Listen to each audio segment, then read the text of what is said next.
Bem, boa tarde a todos ao nosso seminário de Geometria Algébrica e Foliações dessa semana. Hoje nós temos a Sara, que fez seu mestrado na Universidade Federal de Viçosa e seu doutorado na Universidade Federal de Minas Gerais, sob a supervisão do André Cotiero.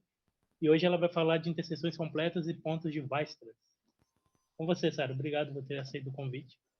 Eu que agradeço o convite, Watson. Obrigada a todo mundo que está aí assistindo. Bom, esse trabalho foi a minha tese de doutorado, que, como o Watson disse, eu desenvolvi junto com o André. Então, ver algumas considerações iniciais para vocês se ambientarem de onde a gente está, né? Então, vamos considerar C uma curva algébrica inteira projetiva de gênero maior do que 1, definida num corpo algebricamente fechado de característica zero.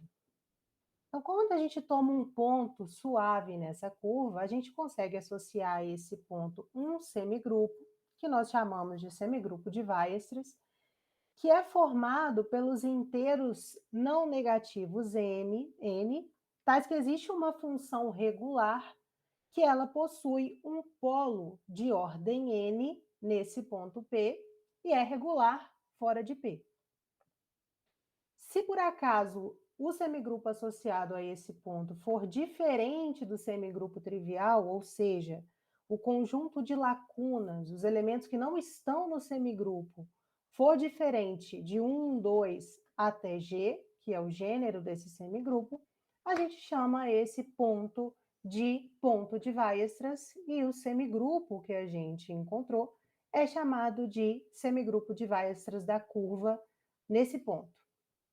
Então, o objetivo da minha tese foi estudar a geometria do espaço de Moduli, formado por todas as curvas pontuadas que tem semigrupo de Weierstrass igual a um semigrupo H fixo.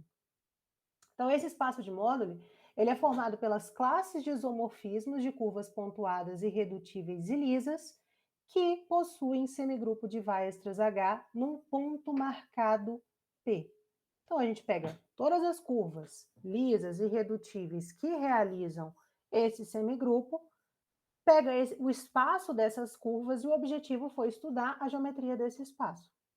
Então, a gente sabe, já é um resultado conhecido, que esse espaço de Moduli MG1H, com esse semigrupo H fixo, é um localmente fechado no espaço de Moduli das curvas pontuadas. Esse 1 aqui significa que a gente marca um ponto nessa curva, e que tem gênero G. Então, já existiam alguns resultados preliminares nesse sentido. O primeiro deles é um resultado do Nakano, de 2008, que garante que se você tem um semigrupo gerado por, no máximo, 4 elementos e com gênero menor ou igual a 6, então, exceto para o semigrupo gerado por 4, 9, 10 e 11, o espaço de Moduli é irredutível e racional. Um outro resultado que também já era demonstrado é um de 2012, do Bullock, que garantia que se você tem um semigrupo H de gênero menor ou igual a 6, então o espaço de Moduli MG1H, ele é irredutível. E, além disso, ele é sempre racionalmente estável, que é um conceito um pouquinho mais fraco do que o conceito de racionalidade, com a possível exceção dos semigrupos gerados por 5, 7, 8, 9 e 11 e 6, 7, 8, 9 e 10. Então, o que acontece? Todos os resultados que a gente já tinha eram sempre para semigrupos ou gerados por poucos elementos, o conjunto de geradores dele era pequeno, ou o gênero era sempre menor ou igual que 6, que também não é um gênero grande, é um gênero pequeno. E um outro resultado também nesse sentido é um resultado do Pflüger, de 2021, quando você pega um semigrupo de Castelnuovo gerado por os elementos do tipo D menos R mais 1 até D, onde D é maior ou igual que R mais 1, se o R for maior ou igual que 4 e o R menos 1 dividir o D menos 1, ou se R é 5 e D é par, então o espaço de Moduli tem duas componentes irredutíveis de dimensões diferentes. Caso contrário, ele é irredutível. Então, os resultados que tinham nesse sentido de estudar a geometria do espaço de módulos eram sempre muito restritos. Gênero pequeno, conjunto de geradores pequeno, e o nosso objetivo foi tentar ampliar um pouco esse resultado. Então, vamos considerar C uma curva Gorenstein inteira, completa de gênero G, definida sobre um corpo algebricamente fechado K, e vamos tomar P um ponto suave nessa curva. Vamos fixar H, o semigrupo de Weierstrass da curva, nesse ponto. A gente precisa supor que H é um semigrupo simétrico, ou seja, a última lacuna desse semigrupo é 2 vezes o gênero menos 1, e ele é não hiperelíptico. O 2 não pertence ao semigrupo. Nesse caso, a gente tem que a lacuna de ordem, perdão, o elemento do semigrupo de ordem G-1, ele é 2G-2. Então, o que acontece é que a gente pode considerar o espaço das seções globais do divisor canônico gerado por por G funções racionais, que a gente vai denotar por xn0 até xng-1. E aí, sobre todas essas hipóteses, da hipótese da não hiperelipticidade, de a gente ter o divisor canônico, a gente consegue mergulhar essa curva C, que realiza o semigrupo de Weierstrass no ponto P, dentro de PG-1. Por outro lado, todo semigrupo simétrico e não hiperelíptico, ele pode ser realizado pela curva monomial canônica, que tem essa parametrização aqui no ponto 001. O que acontece? A ideia, o fato de um semigrupo ser realizável ou não ainda é um problema em aberto, né? A gente não sabe quais são os semigrupos simétricos que são ou não realizáveis. Essa curva monomial aqui, ela é uma curva Gorenstein, ela tem uma singularidade. Então, a gente está fugindo um pouco da curva C lisa, mas a gente consegue encontrar uma curva que tem uma única singularidade que realiza qualquer semigrupo simétrico não hiperelíptico. Se eu considero a carta x0 igual a 1, a parametrização da minha curva monomial canônica tem essa cara aqui, que agora a gente olha ela como uma curva em AG-1. E o anel de coordenadas da curva C0 restrita a x0 igual a 1 são as potências de t elevado a n, onde n é um elemento desse semigrupo. Por outro lado, então, notem o seguinte, aqui na curva monomial, a gente pega o que a gente chama de sistema canônico de geradores, que são os Gs primeiros elementos do semigrupo. Se a gente considera agora o conjunto minimal de geradores desse semigrupo, que a gente está denotando aqui por A1 até AR, a gente pode tomar a curva monomial afim, dada por potências de T que tem os elementos minimais, os geradores minimais desse semigrupo. Então, a gente denota essa curva afim aqui, que está em AR, onde R é a dimensão de mergulho desse semigrupo. E, nesse caso, o anel de coordenadas dessa curva D também é formado pelas potências de T, onde a potência pertence ao semigrupo. Então, o que a gente tem é que esses anéis de coordenadas são isomorfos. Então, duas variedades afins são isomorfas se e somente se seus anéis de coordenadas são álgebras isomorfas. O que a gente tem é que essa curva D, considerando ela na dimensão de mergulho, é isomorfa a C0, que está lá em AG-1, restrita a x0 igual a 1. Como as projetivizações dessas curvas consistem apenas em adicionar um ponto a cada uma delas, a gente tem que essas curvas, que eu estou denotando agora por D0 aqui, que é a projetivização da D, também são curvas isomorfas. Então, toda a construção do que eu vou fazer aqui é baseada na compactificação do espaço de módulo, que foi feita primeiramente pelo Karl Otto, e depois um pouquinho modificada pelo André Contiero, que é meu orientador. Então, o André e o Karl mostraram que sempre que a gente toma tal, o inteiro, o maior inteiro, tal que n tal é igual a tal vezes n1, a gente consegue uma base hermitiana, que é uma base formada por monômios que têm ordens de polo distintas para todos esses monômios aqui. Então, a gente consegue uma base hermitiana para o H0 do bicanônico E essa base permitiana é formada pelos produtos das funções geradoras do meu H0 do canônico, dados dessa forma aqui. Por outro lado, cada não lacuna, cada elemento do semigrupo que é menor ou igual a 4G menos 4, ele pode ser escrito de maneira distinta como soma de duas não lacunas menores ou iguais a 2G menos 1, a 2G menos 2. Então, você consegue escrever cada não lacuna menor que 4G menos 4 como a soma de duas não lacunas menores ou iguais a 2G menos 2. Se a gente fixa esse AS0 como o menor possível nessa escrita e faz com que o ASJ seja sempre menor ou igual que o BSJ, a gente consegue fixar o AS0 e o BS0, que a gente vai denotá-los apenas por AS e BS, e estes produtos aqui, eles vão formar exatamente a base permitiana do lema anterior. Então, a gente consegue construir essa base permitiana apenas analisando as não lacunas do semigrupo.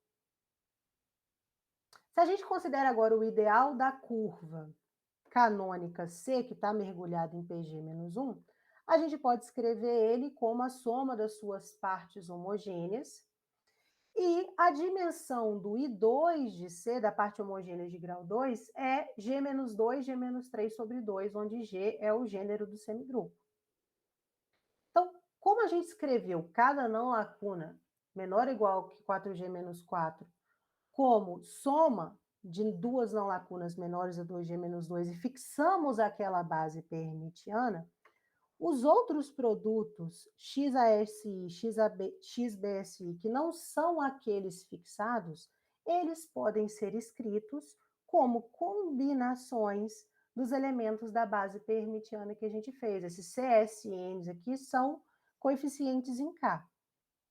E aí, se a gente considera o levantamento dessa base permitiana, que significa simplesmente considerar agora o anel de polinômios em xn0 até xng-1, a gente consegue escrever essas formas, que simplesmente é passar esse elemento para o lado de cá e considerar o levantamento da base, que se anulam na curva. A cada uma dessas variáveis aqui, a gente associa o peso a n. Então, a gente consegue escrever essas formas que, se a gente coloca peso nesses coeficientes CSN, a gente pode considerá-las como formas isobáricas. Todas as parcelas têm o mesmo peso S e essas formas se anulam na curva C. E mais, elas são em número G-2, G-3 sobre 2. Por outro lado, se a gente pega só as duas primeiras parcelas dessas formas e define elas como FS0, o ideal da curva canônica C0, da monomial canônica C0, que é lá do começo, que realiza o semigrupo, ela é gerado, o ideal é gerado por esses binômios quadráticos, certo? Então, o que a gente vai chamar de unfold dessas formas geradoras da curva C0? Vão ser o desdobramento dessas formas, que são simplesmente combinações com coeficientes em K do levantamento da base permitiana, dos elementos desse levantamento, que tem peso menor do que o peso da forma F, certo? Então, a gente perturba essa forma com os elementos da base permitiana que tem peso menor do que o peso da forma S, do que o peso S, que é o peso da forma. Então, essas formas que a gente tinha encontrado anteriormente, que se anulam na curva C, elas podem ser vistas também como o unfold das formas quadráticas Fs e 0, que geram o ideal da curva monomial canônica, certo? Então, a gente pega os geradores da curva monomial canônica, isso aqui a gente encontra analisando também os elementos do semigrupo, e a gente vai perturbar essas formas por combinações lineares dos elementos da base hermitiana que tem peso menor do que S. Se a gente considera o espaço afim a N, onde esse N aqui é a cardinalidade do conjunto desses coeficientes CSN, a gente consegue esse diagrama comutativo aqui, onde X é o lugar do zero das minhas formas desdobradas, as formas que a gente colocou, o unfold, e a fibra especial aqui é exatamente a curva monomial canônica C0. Outra coisa que a gente precisa também para descrever a compactificação do espaço de módulos são as chamadas cisiges.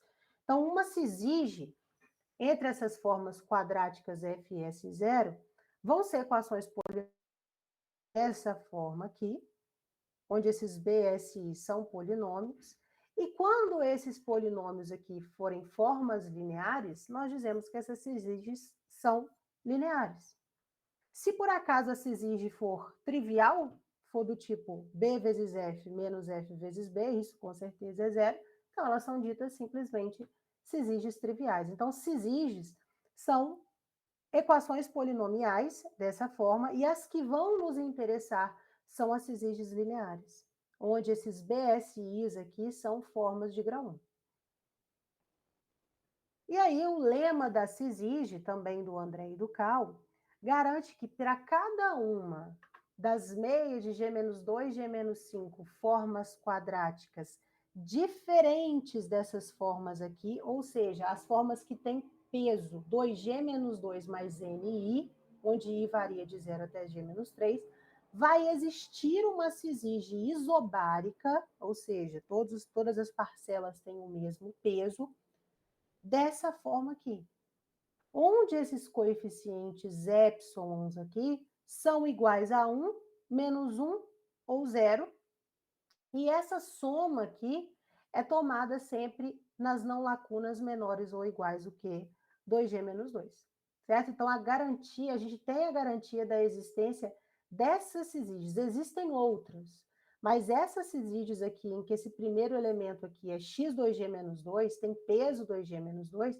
a existência delas é garantida pelo lema da cisige. E aí, o que a gente faz? Se a gente substitui neste lema, observem que aqui a gente está fazendo cisiges com as FSI0, que são as formas geradoras da monomial canônica. Se a gente substitui aqui nas FSI0 as formas desdobradas, que é aquelas que a gente fez o unfold, a gente consegue, não igual mais a zero agora, mas uma decomposição dessa soma como um xn vezes FSI, mais esse resto, que nós denotamos por RS' em linha. O que vai me interessar é simplesmente o peso das coisas que aparecem aqui nesse resto. Então, eu não vou perder informações sobre os coeficientes se eu substituir essas variáveis xn por potências de t elevado a n da variável t. Que aí, o que eu vou querer, no fim das contas, são relações entre os coeficientes. Então, para facilitar a vida, a gente substitui as variáveis xn por potências de t elevado a n de uma variável qualquer t. Quando a gente faz isso, o que esse RS' e linha aqui vai virar é um somatório de m igual a 0 até S' mais 2G menos 3, esqueci o nome dessa letra grega, não sei se é Rho, esqueci, S' e linha m vezes potência de t elevado a m, vezes potências m dessa variável t. Onde esse somatório, ele vai variar só nas não lacunas m, certo? E aí, a gente tem a condição para que essas formas desdobradas se intersectem numa curva Gorenstein. Então, se a gente toma H, um semigrupo numérico de gênero G, tal que o primeiro elemento do semigrupo é maior que 3 e menor que G, e H é diferente do semigrupo gerado por 4 e 5, Então, as meias de G-2, G-3, formas quadráticas desdobradas FSI, elas vão se intersectar numa curva inteira canônica e Gorenstein em PG-1, se e somente se os coeficientes das minhas formas desdobradas satisfizerem essas equações quase homogêneas iguais a zero. Se isso acontecer, o ponto no infinito ele é um ponto liso da curva canônica e realiza o Weierstrass, certo? Então, o objetivo aqui é fazer com que os coeficientes CSN das minhas formas desdobradas que estão aqui nessa relação satisfaçam essa relação igual a zero. Se isso acontecer, a gente tem que essas formas se intersectam numa curva Gorenstein. Então, por fim, a última coisa que pode ser feita é você transforma cada variável xn em xn mais combinações de variáveis de peso menor. E aí, depois que a gente faz isso, só o que nos resta fazer são transformações do tipo transformar xni em c elevado a ni xni, ou seja, fazer a ação do grupo multiplicativo nessas variáveis, né? Depois que a gente faz isso, a gente ganha o espaço de módulo. Então, as classes de isomorfismos de curvas Gorenstein, completas, inteiras e pontuadas com semigrupo de Weierstrass H, elas vão corresponder bijetivamente às órbitas da ação do grupo multiplicativo, dessa forma, no cone quase afim de vetores, cujas coordenadas são os coeficientes das formas quadráticas normalizadas. Esse processo que a gente faz aqui, a gente chama de normalização, que satisfazem as equações quase homogêneas ρ de S' e Lia igual a zero. Então, dessa forma, a gente constrói a compactificação do espaço de módulo, e compactificação porque a gente aceita curvas Gorenstein no bordo dessa compactificação, porque a priori o espaço de módulo é formado apenas por curvas lisas. Então, a gente compactifica ele considerando, admitindo curvas Gorenstein no bordo. Então, o que aconteceu na construção da compactificação do André e do Cal é, você pegou a curva monomial canônica que realiza o semigrupo, deformou ela e construiu a compactificação do espaço de módulo. Ou seja, se você pega C, uma curva no espaço de módulo, ela é a deformação da C0. O que a gente pensou para desenvolver a tese foi que, como a curva C0 ela é isomorfa a D0, que é a projetivização da curva afim, então C também vai ser uma deformação da curva D0. Isso foi o início do que a gente pensou para a gente provar o nosso resultado.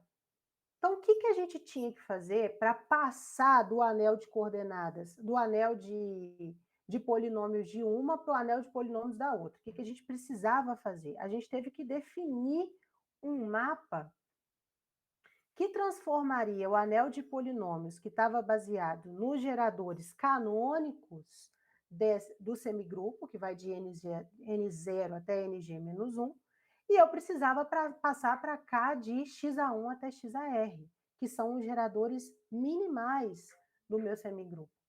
Então, a gente definiu esse mapa, que a gente chamou de mapa de implosão, a gente implodia as nossas contas de um anel de polinômios maior para um anel de polinômios menor, fazendo cada NI aqui como a soma de A1 alfa 1 até AK alfa K, onde os AI são esses aqui, certo? Onde o NI fosse igual a essa soma. De maneira que, para os menores pesos NI, as potências alfa-I deviam ser as maiores possíveis. Então, definido esse mapa de implosão, a gente conseguia passar de uma curva para outra. Passar da curva C0, que estava em PG-1, para a curva D0, que estava em AR.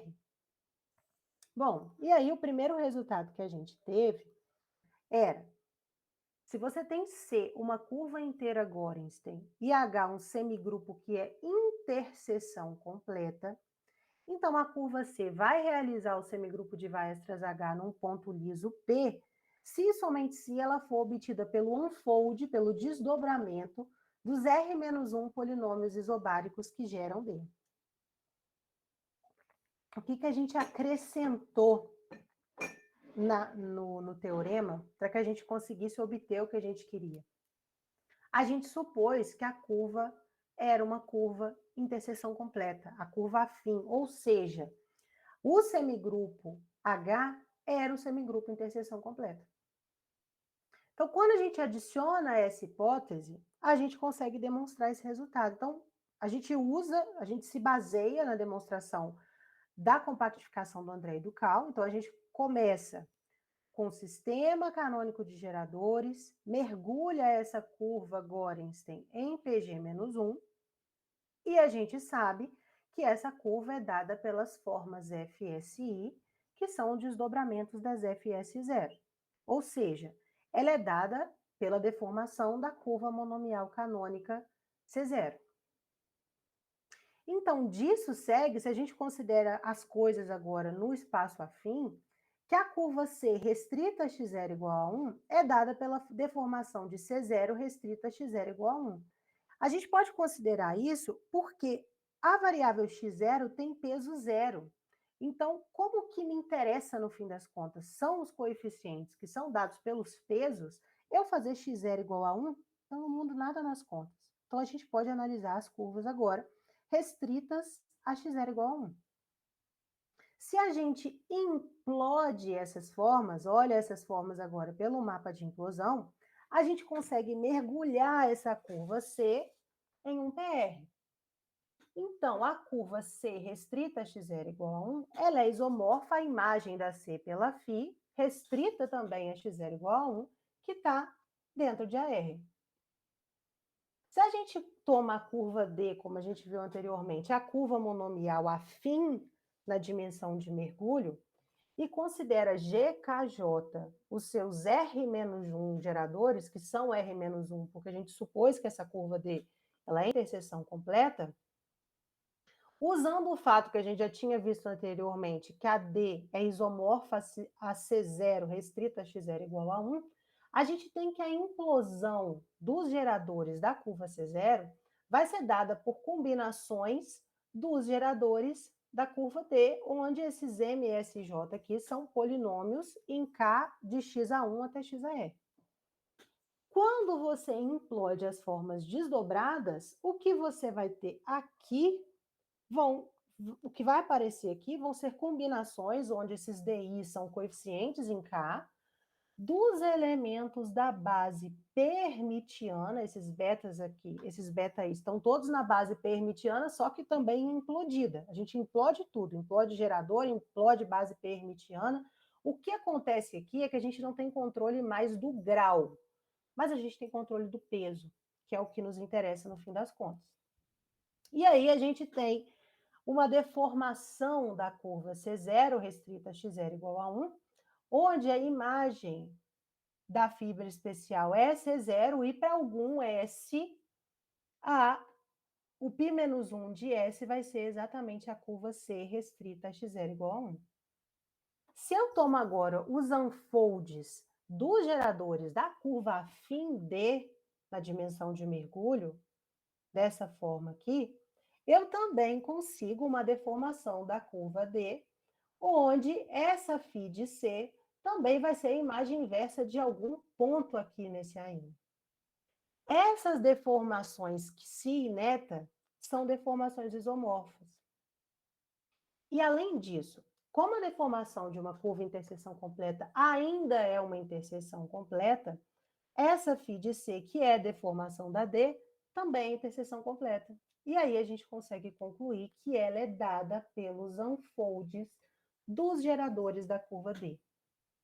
Portanto, C, que é isomorfa a ela, vai ser dada simplesmente pela projetivização desses unfolds dos geradores da curva D. Então, a gente consegue obter C a partir da curva D, a partir dos geradores da D. E, reciprocamente, se você pega agora a curva monomial que realiza o semigrupo e pega a curva afim, a curva monomial canônica em PG-1, o que a gente tem são as cisiges obtidas pelo lema da cisige, certo? Então, a gente tem as cisiges das formas quadráticas Fs e zero que geram a C0. Se a gente implode essas cisígias agora, como a curva D ela é interseção completa, pelo complexo de Koszul, as únicas relações que vão existir entre os geradores da curva D são relações triviais. Então, você tem a cisígia lá em cima da C0, mas quando você implode essa cisígia e vem para o espaço de baixo que a gente está trabalhando, eu perco todas as relações que eu tinha entre os geradores. E isso é muito bom, porque as relações me davam restrições nos coeficientes, e agora eu não tenho mais. As relações entre os coeficientes são trivialmente satisfeitas, certo? Então, eu já tenho a recíproca do teorema simplesmente utilizando o complexo de Koszul e a hipótese que a gente precisou colocar de que a curva D era uma curva interseção completa. Então, de novo, se a gente faz as normalizações nessas variáveis, a gente consegue zerar, normalizar, meio de R mais 1 coeficientes.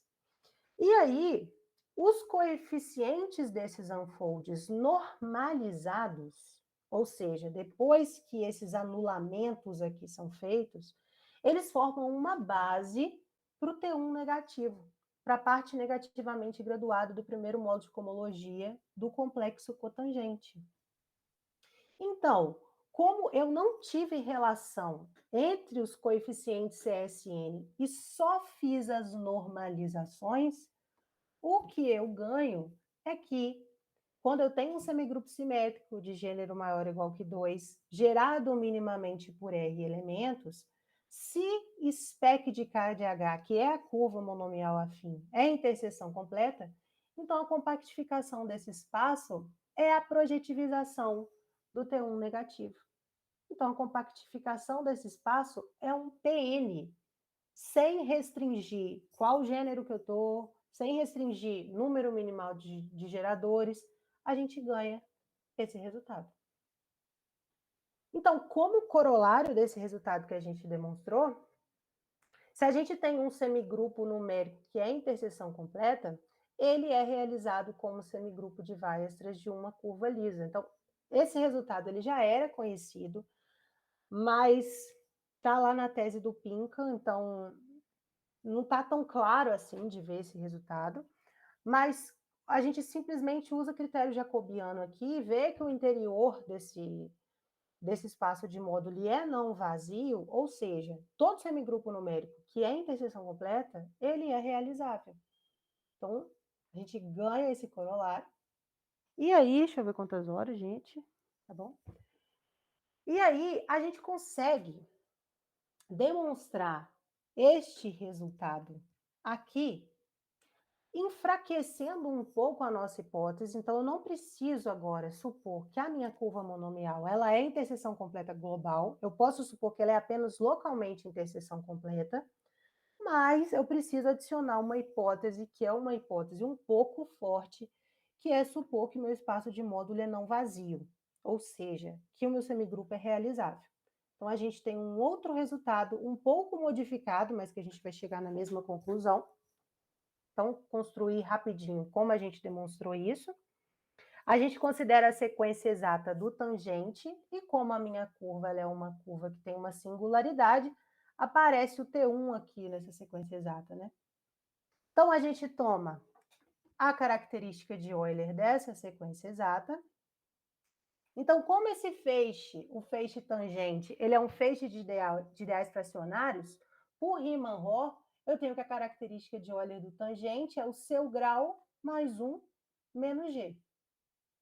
Por outro lado, eu também consigo demonstrar, tomando o modelo não singular da minha curva, que a característica de Euler desse tangente é 3 menos 3g, mais 3 vezes o grau da singularidade, esse delta aqui é o grau da singularidade, menos μ, onde μ é a dimensão das k-derivações do O til sobre as k-derivações do O, certo? E, além disso, para qualquer feixe coerente livre de torção, a característica de Euler dele é o oposto dele, que multiplica 1 menos g mais seu grau. Então, utilizando isso aqui, eu consigo provar que essa diferença aqui, da característica de Euler normal menos a característica de Euler do tangente relativo, é G menos 1 mais o grau do normal menos o grau do tangente relativo. Como o tangente de Pn restrito a C é o tangente de Pn tensor OC, o grau desse feixe é o grau da curva que multiplica n mais 1. Então, pelo resultadinho lá do Hartshorne, a gente consegue demonstrar que o grau do normal, que é o que está faltando aqui, o grau do normal é 2G menos 2, que é o grau do dualizante, mais D vezes N mais 1, que é o grau do tangente relativo. Então, com isso, juntando esse tanto de continha, a gente consegue demonstrar que se a gente tem uma curva projetiva inteira, que ela é interseção completa local, e que se P é o único ponto singular dessa curva, então a dimensão do T1, que é o H0 de T1, já que esse T1 ele é um skyscraper, né? Então ele para aqui no H0, é 3 vezes o grau da singularidade menos μ, onde μ é a dimensão desse quociente aqui, que eu já tinha definido antes. Bom, então, o que a gente quer demonstrar? O mesmo teorema, chegar no mesmo resultado, mas com uma modificaçãozinha. Então, se a gente tem H um subgrupo numérico, tal que a curva monomial afim é não hiperelíptica e ela é só a interseção completa local, a gente enfraqueceu, mas se o MG1 é não vazio, então a gente adicionou essa hipótese, então esse espaço de módulo admite uma compactificação, tal que a compactificação dele é a projetivização da parte negativamente graduada do primeiro módulo de cohomologia do complexo cotangente. Então, como é que a gente fez isso? A gente toma C de H, a curva monomial, que é a interseção completa local, na hipótese, e toma C o fecho projetivo dessa curva em PR. Então, assim como antes, o dualizante induz um mergulho dessa curva em PG-1. Como essa curva é racional e ela tem um único ponto singular uniramificado, o grau da singularidade dela é G. Então, a dimensão do T1, que era 3 delta menos μ, é 3G menos μ. Só substituímos o grau da singularidade aqui por G.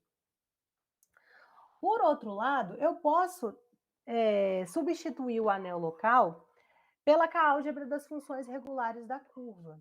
Então, esse meu μ aqui, que eram as derivações de Otil sobre as derivações de O, pode ser visto agora como as derivações de K de T sobre as K derivações de K de H.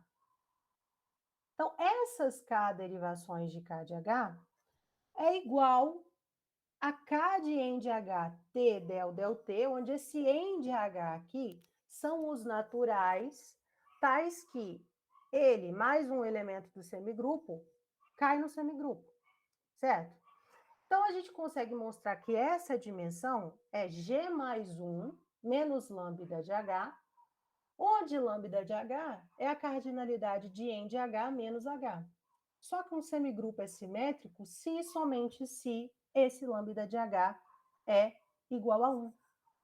Então, voltando aqui para cima, a gente consegue demonstrar que a dimensão do T1 é 2 vezes o gênero, certo? Como esse T1 ele é um módulo graduado, a gente consegue separar ele como a soma da sua parte negativa mais a positiva. E aí, portanto, a dimensão do T1 positivo é a dimensão do T1, que é 2G, menos a dimensão do T1 negativo. E aí a gente usa um resultado do André com o Ian Stevens, com a Islan e com o John, que garante que se você tem um semigrupo de gênero maior do que 1 e o espaço de módulo é não vazio, por isso que eu precisei acrescentar essa hipótese lá no meu teorema, a dimensão do espaço de módulo vai ser maior ou igual a 2G menos 2, mais lambda de H, menos a dimensão do T1 positivo. Então, o que acontece? A dimensão do espaço de módulo, utilizando o teorema, é isso aqui. O lambda de H é 1, a dimensão do T1 positivo é 2G menos a dimensão do T1 negativo, e, portanto, a dimensão do espaço de módulo vai ser maior ou igual do que a dimensão do T1 negativo menos 1. Mas, como a gente toma o fecho dessa coisa aqui, o que a gente vai ter é que a compactificação do espaço de módulo, comparando as dimensões, e usando também que esse espaço de módulo está aqui dentro, está dentro da projetivização do T1 negativo, a gente conclui que a compactificação é igualzinha à projetivização do T1 negativo, tendo também o mesmo resultado, de duas maneiras. Então, como corolário desse resultado aí, a gente tem que, se H é realizável, então a curva C de H ela pode ser negativamente deformada sem nenhuma obstrução, que significa que a gente não tem relações entre os coeficientes das CISIGs. Bom, e aí só para fazer propaganda de como o resultado ficou bacana, né? Antes a gente tinha gêneros fixados para a gente determinar quem era o espaço de módulo. Então, a gente pode fazer agora esse resultado para famílias de semigrupos. Então, a gente pode tomar, por exemplo, o semigrupo 8, 2 mais 8 tal, 4 mais 8 tal e 5 mais 8 tal, onde esse tal é maior ou igual que 1. Nesse caso, a compactificação do espaço de módulo é 5 mais 15 tal. A gente consegue fazer esse mesmo resultado para semigrupos gerados por 5 elementos. Então, antes lá estava fixado que o número minimal de geradores tinha que ser sempre até 4, então a gente já encontrou para famílias com 5 elementos. Então, se a gente considera esse semigrupo 16, 1 mais 16 tal, 2 mais 16 tal, 4 mais 16 tal e 5 mais 16 tal, a projetivização do espaço de módulo é um P8 mais 24 tal, e esse semigrupo aqui, que deu um trabalhão para achar, mas ele é simétrico, ele tem gênero 80 e a gente consegue calcular a compactificação do espaço de módulo, que é um P53. Então, o gênero 6, a gente subiu demais esse gênero, né? E também o conjunto minimal de geradores também não está mais fixado. A gente precisa apenas que o semigrupo seja interseção completa. Bom, minhas referências. Esse artigo já está no Archive, então ele chama Local Complete Intersections and Piasters Points. E é isso.